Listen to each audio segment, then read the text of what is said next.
The only video you need this year to build muscle, lose fat, and look like an absolute athlete. Keep watching.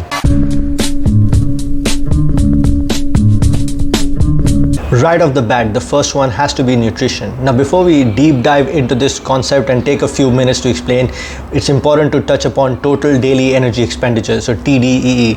Why do you need food? Why do you need nutrition?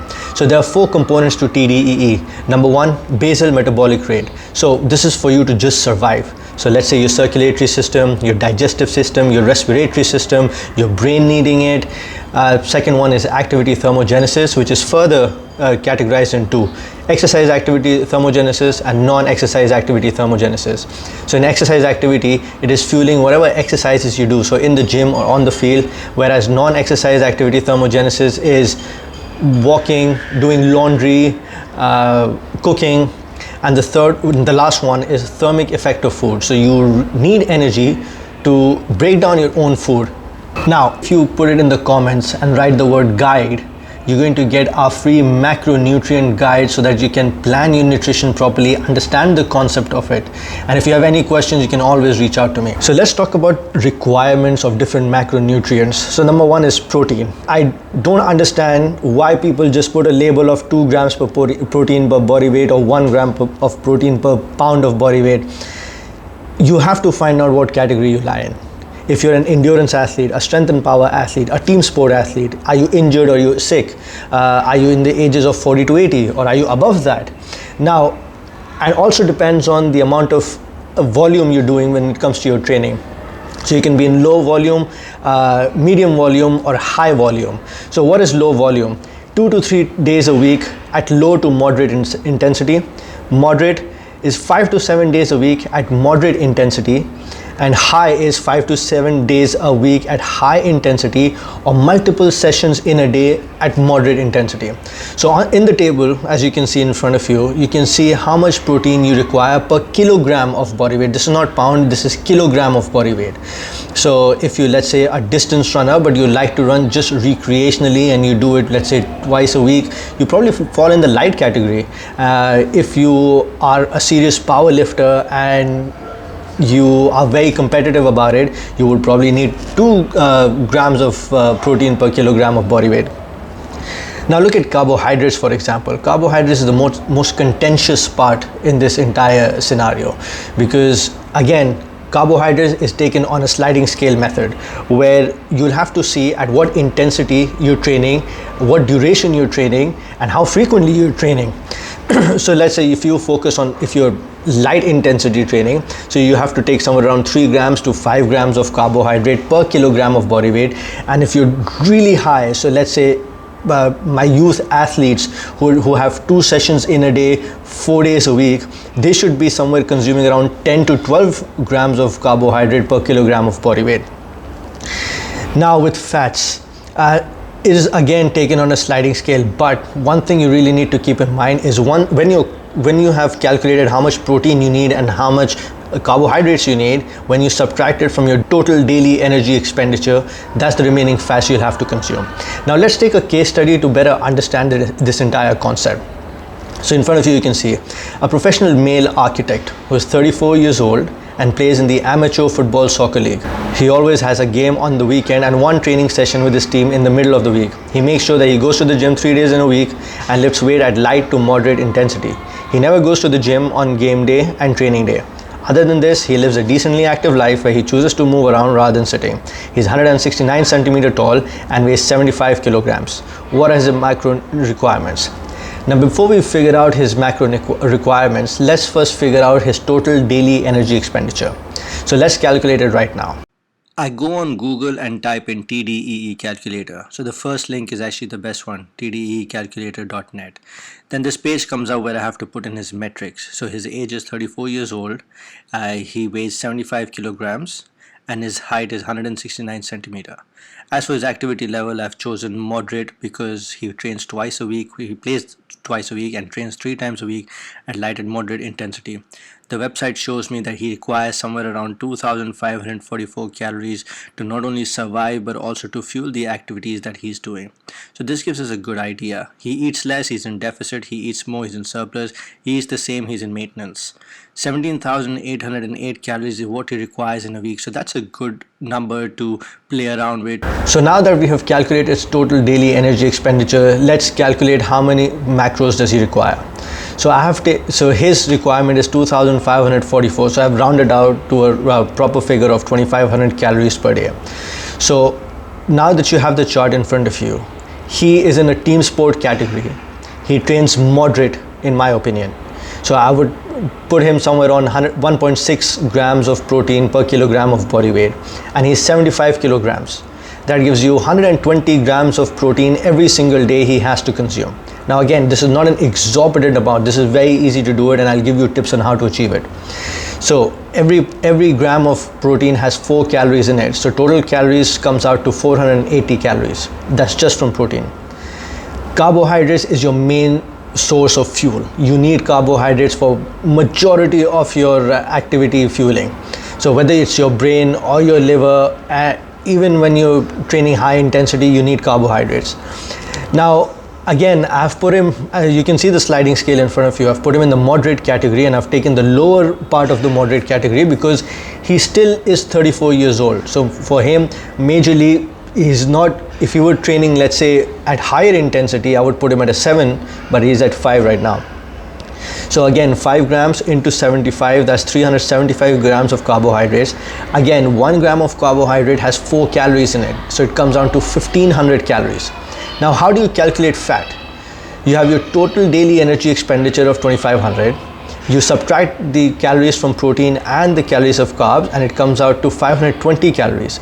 Now, each gram of fat is equal to 9 calories. So we're going to divide that, and we get 57 grams of fats. So now you've broken down the concept of how many macros he requires. It becomes really easy. Focus on protein first. So how can he get that 120 grams of protein? I've given a list here. I've found it on Google, and I've given it to you. There are much better food options out there, but it shows you how much your famous lean proteins can provide you in terms of grams and calories. Chicken breast is the biggest thing people go for. In my opinion, if you opt for a chicken thigh, first of all, you'll enjoy it better, and also it has a slightly higher amount of fat in it, so you can automatically cover that part in it. So for breakfast, let's say I eat 4 boiled eggs every day, and I know each egg has 6 grams of protein. These are simple things that you can keep a track of. See what are the major foods you like to eat, and at what quantity, how much protein do they provide you, how much carbohydrates do they provide you. Because once you understand that, it becomes a lot simpler for you to, even when you go out in a restaurant, you can understand, all right, okay, I might get 2 pieces in it, I'm eating somewhere around 20-25 grams of protein, that's good enough. When you look at this table, it gives you an idea, a ballpark figure. Another very important thing is always underball the calories, the protein you're eating. So let's say if a chicken thigh is technically around 24 to 25 grams, or one chicken thigh skinless, boneless, I would always do it around 20 grams because size differ. So what that does is, because I have to make up that protein, I end up eating slightly more. I can be slightly over my 120 grams according to this case study, but I would prefer not to be lower than that. Another thing that you can do to make sure that your protein intake is optimum is protein shakes. So if you live a very busy lifestyle, and for you meal prepping is not the ideal situation, which in fact you should take time to do it, make sure that you eat a very protein heavy breakfast. Take majority of your protein in the morning, and I would say even going to the ranges of 40 to 50 grams in the morning. And how can you do that? I'll give you a very basic example. 4 whole eggs, that's 24 grams of protein straight away. Find a protein rich wrap or protein rich bread. Sourdough does not have that much, whole grain does not have that much, but still they have decent amount of protein in it, and also some carbs that can be used for your energy. I use a protein wrap. Per wrap, it's a soy-based protein wrap, and I get somewhere around 15 grams of protein in it. If I end up eating 2 of them, 30 grams here, 24 grams with it, eggs, 54 grams already done, out the window. I'm done, I've consumed them. Now making up the other protein throughout the day becomes very easy, because I can eat 2 chicken thighs afterwards, and I can do probably lean beef protein, and if I'm a vegetarian I could do some soy chunks, I could do tofu, I could do cottage cheese. So it's really easy to space it out. Once you understand your protein and you get that requirement, then everything becomes very easy, because quite a bit of protein, if you're not taking lean, if you're taking slightly fatty protein, for example minced beef, bison, pork, bacon, they have decent amount of fats in it. So you get that fat and protein component in it. Whereas for carbohydrates, fruits, grains, rice, no problem at all. Potatoes, starches, pasta, it is all good for you as long as you have a good portion control. If portion control is your issue, then again focus on the protein. Are you getting enough protein? Now, as we go on more in this video, if portion control is your problem, then you can always make sure that you recover in the form of exercise. So when we touch cardio and strength training down the video, you'll understand how you can better utilize that. If you're slightly overeating, that's okay. Make sure if that day you do it, there are some days you might not require that much energy and you will end up eating slightly less. So your net intake over a period of week is a good way to measure how much you're consuming and how much you're eating. So I hope this actually simplifies it, because once you start estimating and figure out how much certain or major foods have protein in them or carbohydrates in them, fats in them, it becomes easy. So eggs, beef, chicken, if you're vegetarian, soy, tofu, edamame, peas, these are all options for you that you can derive protein out of, calories out of. Then as you keep going down the line, once you become a more mindful eater and you try to pick your foods properly, it will become easier to calculate how much you're eating and will help you be a better athlete and remain in shape. Carbohydrates are not your enemy. Carbohydrates are your friend. You need carbohydrates to survive. All right, so don't worry about it. If you follow the guidelines or the tips that I'm telling you, if you can calculate your TDEE, it becomes very easy for you to hit your macros and get the best out of it.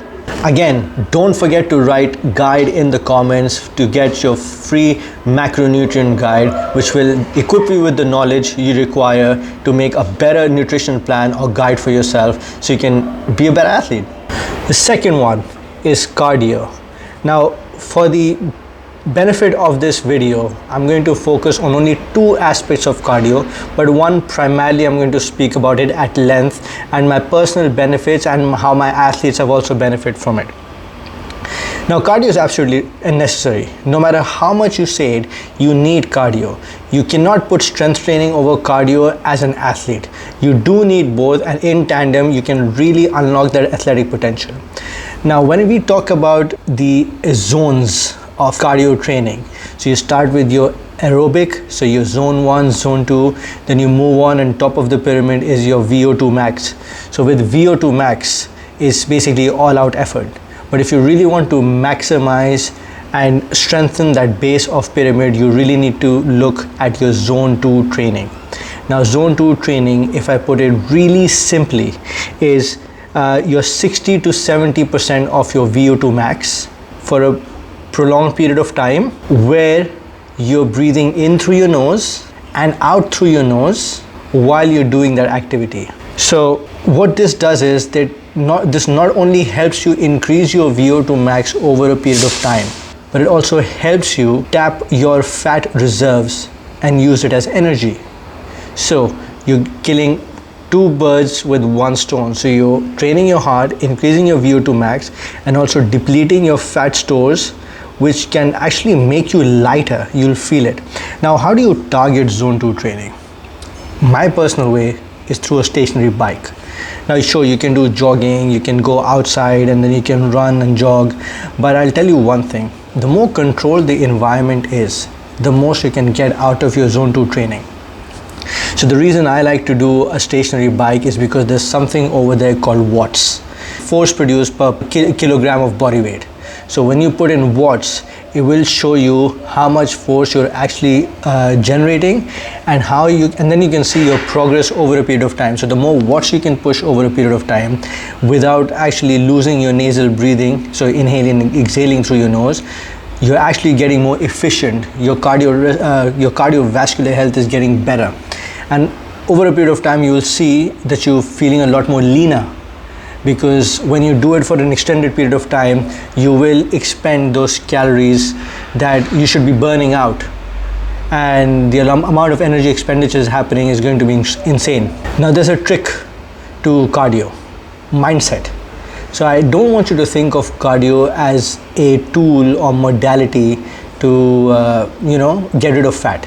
I want you to look at it from the mindset of your cardiovascular health getting better.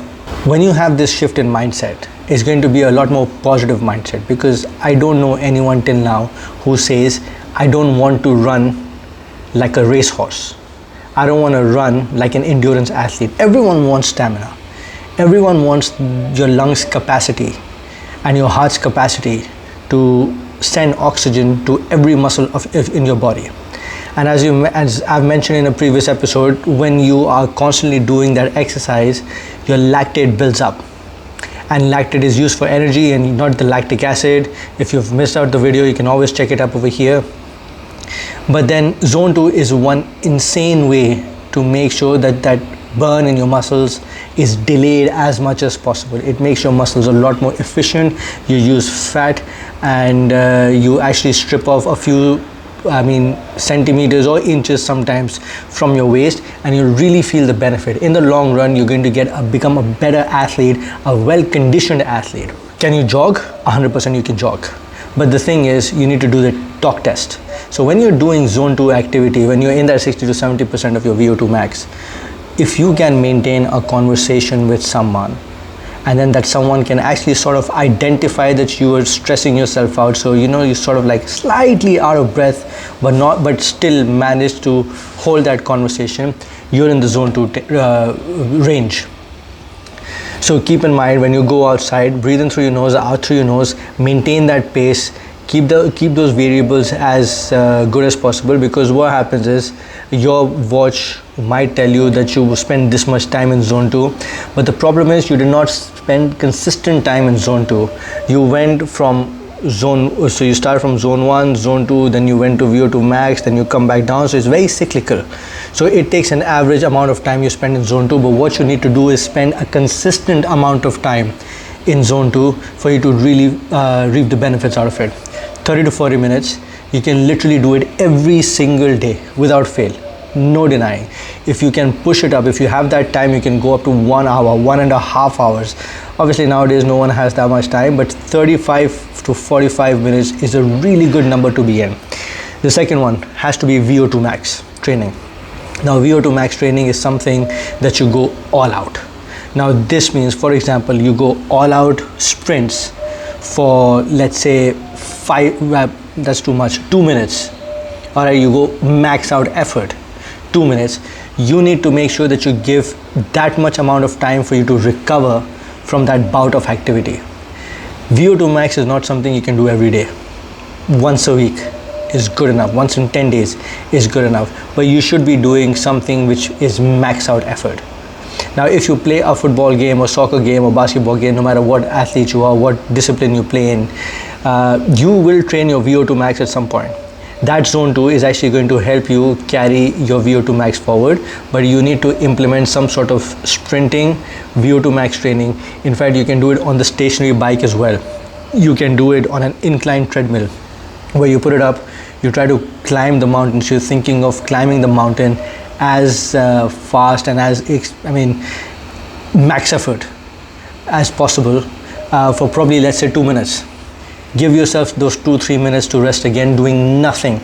Maybe just walk around slightly, get your heart rate back to normal, get on it again, at least 5 rounds. So 2 minutes on, 2 minutes off, 2 minutes on, 2 minutes off, 5 times. You do that, you'll reap the benefits. You can do it on the bike, you can do it on a cross trainer, you can do it on the field, but VO2 max is important. Once a week, zone 2 training. 2 to 3 is a good, 4 is even better. Do it and you'll definitely become a better athlete with this. The third one is strength training. So as we spoke in nutrition, you take your protein to make sure that you protect your skeletal muscle. So strength training is absolutely important for you to have that anabolic response in your body where you do burn fat in the long term, you protect your skeletal muscle, and in seasons, depending on which cycle you are, you try to get more hypertrophy in where you increase that muscle mass. Now, I'm not going to give you exercises. No, this is not for that. I'm going to give you tips on how to be injury free and be a better athlete. Number one, I have nothing against squats, deadlifts and bench press. Nothing against them. I do practice it myself, not as much anymore, but definitely with my athletes, dependent on what sport they play, how old they are, what injuries they have, because I need to calculate the net positive benefit. What I would recommend to you guys is really focus on single leg training. Absolutely, do not just work in the sagittal plane. This means I don't want you to just go up and down doing. I want you to go up and down, side to side, twisting. You need to cover all planes of motion. So single leg training, a lot like Romanian, I beg your pardon, rear full elevated split squats, lunges. Then I want you to do kickstand RDLs. You can lateral lunges, and then twisting lunges. I want you to see how you can incorporate push and pull into that thing. So when you talk about back and your chest, look at it a lot more holistically. So I want to push-ups, clapping push-ups, pull-ups, chin-ups, any variation of it. If you've actually missed out one of our videos we did recently where I spoke about 6 exercises you really need to do, you have to check this out. Any program, any athletic program is incomplete without clapping push-ups and some variation of pull-ups. You have to do these. These are the king of all bodyweight upper body exercises, easy to do. You don't need even a gym subscription. If you have a local park or a place where you can go and hang and do it, it's the best thing you can do. You can even progress it further. Number 2, you really need to focus on your core. Now, core is such a beautiful mechanism because you don't again just go up and down in it, you twist. Everything works in a spiral movement. Your anterior internal chains which go all the way up and back down to the inside of your foot, everything is connected by fascia and muscle, and your core is in the center of all of it. So you need to make sure you're not repping out sit-ups or crunches for those six-pack abs. Stop chasing those six-pack abs. There's no point in chasing it. Be the best version of yourself. Even if you have, let's say, some layer of fat on top of you, it's okay as long as you're moving the best to the best of your ability and capability. You feel good, you can run good, you're injury free, you are in a great position. If you see a lot of the athletes you see are not chasing six-pack abs, are not chasing abs, but their training is designed in a manner, the nutrition is designed in a manner, the recovery is designed in a manner, the endurance training is designed in a manner that they end up achieving that result. They don't aim for it, it's a byproduct. They aim for stability, they aim for balance, they aim for power. All has to do with core because that has to fire. And then when you keep doing that rotation again and again and again and again, and you focus on your nutrition and your recovery, you will end up achieving it. So make sure, do not try to just jump towards it.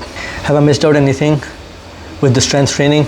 Yes, one thing that I have missed out, we are launching our brand new 90-day ITA Sports Beast program. This program is designed for professionals like you who are watching this, who play sports as a recreational hobby, who actually might be professional athletes or are youth who are trying to become one. This program is for everyone. I have taken all the knowledge, all the experience over the years and have combined something that can be used by everyone to build a great foundation. You have a gym membership? Excellent. You don't have it? No problem. I will have you covered with substitute exercises. I will give you a conditioning program that you have to do that can keep you accountable. We are launching it in the month of January. You can see the link in description. Join the wait list. Join the wait list and get notified as soon as we launch it, so you'll be the first one to know and take advantage of it. It's the new start of the year. This video is all about making yourself better in 2025. Maybe if this video catches on for 2026 as well, but do not miss this opportunity. So I'm giving you two things. You write the word guide in the comments, you get the free macronutrient guide. I will send it to you personally. And then the ITA Sports Beast program, the 90-day program with full video tutorials, step-by-step guide, and full access to me where you can email me with your doubts. If you don't have something, I will make those changes and send it to you personally. Don't worry about it. So take advantage of it. Before we wrap and move to our last part, strength training, look at it from a holistic point of view. It's a long-term game. Remember it. Muscle building will never happen overnight. It's a long-term game. So you put in that patience and make sure the mindset again. Why are you doing it? The main thing is you need to be a good athlete, you need to feel good, and you need to be injury free. Then only you can think of playing some sport, whatever you play, for when you're in your 40s or 50s, where you can run around with your kids and your grandkids. This is what you need to achieve. This is what you need to aim for. Do not try to go in a position where you make yourself so stiff that movement is an issue. Your chains are interrupted by the amount of muscle mass you have put on. So remember, be lean, be an athlete, and be athletic. Let's move on to the last one. The fourth and the last one, it goes without saying, has to be recovery. Post 30, recovery is something that we really need to focus on. There was a time where I could play 3 90-minute football games, soccer games in a day, recover the next day and play it again. Now after one game, I need at least 24 to 36 hours to recover. That's how life changes, that's how body changes. So recovery is of paramount importance. In fact, if I could put it number one, I would put it, but then nutrition definitely goes there for me because we had to spend more time on it. How do you recover? You sleep. I'm going to put eating properly as well as recovery, because whatever you do, post-exercise nutrition is also important, which I haven't spoken, but you will find that in our macronutrient guide. Mobility, that's the key. It works with endurance, with your cardio training, with your strength training, and in your recovery, mobility is absolutely crucial. How do you target mobility? I want you to look at your body and divide it into parts. So take major joints, number one, start from the bottom. So ankles, you start with your ankles for your mobility. Every night if you can do it, doesn't matter. Mobility is good. Then go on to your hips. Your hips are your major joints, which literally sort of are dividing your upper body into lower body. Are so dynamic because everything runs through your hips. Your ability to generate force, your posture, your biomechanics, your feet, how they land on the ground, everything is in accordance to hips. Your hamstrings are tight, your quads are tight, loosen up those hips. Hip cars is one of the best mobility drills you can do to feel better. It is one of the main exercises in our ITA Sports 90-day Beast program. We'll make you do that almost every lower body day. Hip cars are great to work on that internal rotation, external rotation, adduction, abduction, and yeah, take advantage of that. When you come up, your back. Now, your spine is not meant for only keeping you straight, but it flexes and it extends. So you need to make sure you take that spine through entire range of motion. See it. You are allowed to bend your back and pick up things. You are allowed to slouch. You can't always just be like this. It's your body's natural response. Move it. Try to get more mobilization in it. Figure out a way. Open books. Again, find a good mobility program. If you want a good mobility program, always write down in the comments and we'll make one follow along mobility workout for you. The next one, shoulders and your necks. Necks usually have a big problem, but keeping everything short, mobility is absolutely paramount. It is much better than stretching. Is there a time and place for stretching? Absolutely. But over the years of research, what has happened is we have found out that there are a lot better things than stretching. If you feel good with stretching, go ahead, do it. I'm not going to stop you before a game because the net negative is not that great that I'm going to make you stop it. But if you are stretching because you're in pain or something sore, I have to tell you there are much better things out there. Much better things out there. To get the best and amazing sleep, I'm going to give you 3 tips. Number 1, hot showers. Nothing better than it. Take a nice hot shower, brush your teeth, get into your pajamas. Number 2, I'm not going to preach and say that don't look at your phone 2 hours before bed. If you can do it, hats off, kudos. I'm not like that. I'm still not like that. But what I have started doing is I don't take my phone in my bedroom anymore. So whatever phone I do it outside the bedroom. I in fact charge my phone at night outside my bedroom. I don't get that device in my room. What this does is it makes my room a haven for me, a safe place for me, a disconnection for me from my phone and my devices. So I charge my phone in my living room and I go and sleep in my bedroom. Sure, how do I wake up for an alarm? Now I've conditioned myself that I can hear the alarm when I am in my bedroom sleeping. I hear the alarm, I get up, I go, and then straight away go into the bathroom. I don't hit the snooze button anymore. I've stopped hitting the snooze button, and this has really worked wonders for me. What this does is also guarantees that you'll sleep well without distraction. So I've done 1, 2, okay, 3, so 2 more actually, so 4. Third one, have your room as dark as possible.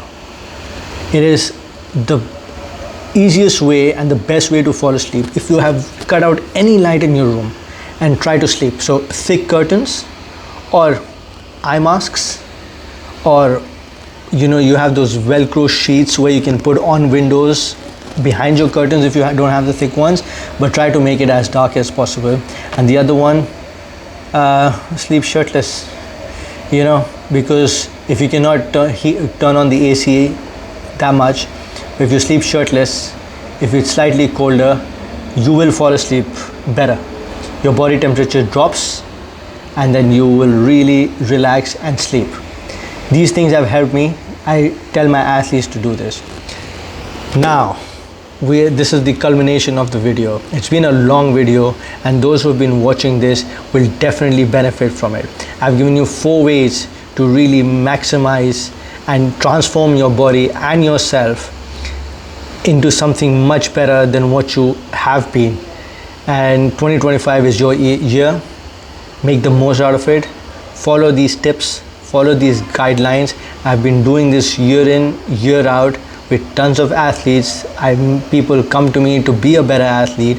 I help them do that, and they have done that. And I hope you guys benefit from it, because everything is in your hand. I can just take you to the well. At the end of the day, you have to drink the water. I've given you all the guidance. I've given you all the tips. I've literally laid out nutrition, simplified it as much as possible. This entire video was all about the strategy of KISS, keep it simple, stupid. I have kept it as simple as possible. I hope you benefited. Before I go and sign off, again, write down in the comments guide to get your free macronutrient guide. Join the wait list for a 90-day Beast program where everything will be laid out for you in video tutorials to be the best version of yourself. Great strength and conditioning training. And if you have somehow missed this video of the 6 exercises I talk about which are incomplete, and all 6 of them are part of the 90-day Beast program, don't forget to check out this video.